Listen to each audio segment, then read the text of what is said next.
ലോക നാടക ദിനത്തിൽ ലഹരിക്കെതിരെ തെരുവ് നാടകത്തിലൂടെ ബോധവൽക്കരണവുമായി ഇപ്റ്റ കോട്ടയം ജില്ലാ കമ്മിറ്റി. കോട്ടയം KSRTC ബസ് സ്റ്റാൻഡിലായിരുന്നു നാടകാവതരണം. നാടകം എന്ന കലാരൂപത്തെ വീണ്ടും ജനശ്രദ്ധയിലേക്ക് കൊണ്ടുവരാൻ കൂടി ലക്ഷ്യമിട്ടായിരുന്നു പരിപാടി.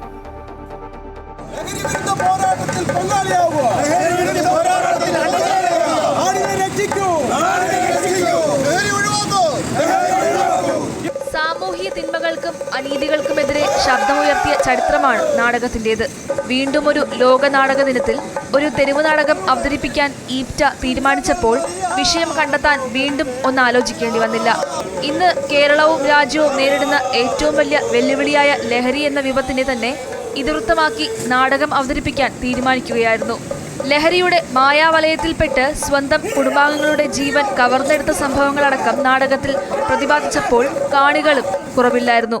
ജനകീയ പ്രശ്നങ്ങളിൽ കലയെ ആയുധമാക്കി പോരാടുന്ന ഇന്ത്യയിലെ സാധാരണക്കാരന്റെ ഭൂരിപക്ഷം പട്ടികജാതിയിലെ പാവപ്പെട്ടവരുടെ പാർശ്വവൽക്കരിക്കപ്പെട്ടവരൊക്കെ വലിയ ജനവിഭാഗത്തിന് വേണ്ടി ശബ്ദമുയർത്തുന്ന കലയിലൂടെ ജനശ്രദ്ധയും ഗവൺമെന്റ് ശ്രദ്ധയും ഒക്കെ എത്തിക്കുന്ന ഒരു പ്രസ്ഥാനമാണ്.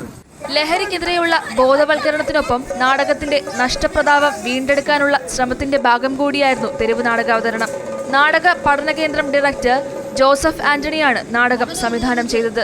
പ്രദീപ് ശ്രീനിവാസൻ, ഹരിജി, താൻസൻ KV, മുരളി വാഴമന, CP ലെനിൽ, ഉഷ മുരളീധരൻ, ശ്രീനിവാസൻ മേമുറി, സോജൻ ശ്രീധർ എന്നിവർ വിവിധ കഥാപാത്രങ്ങളായി.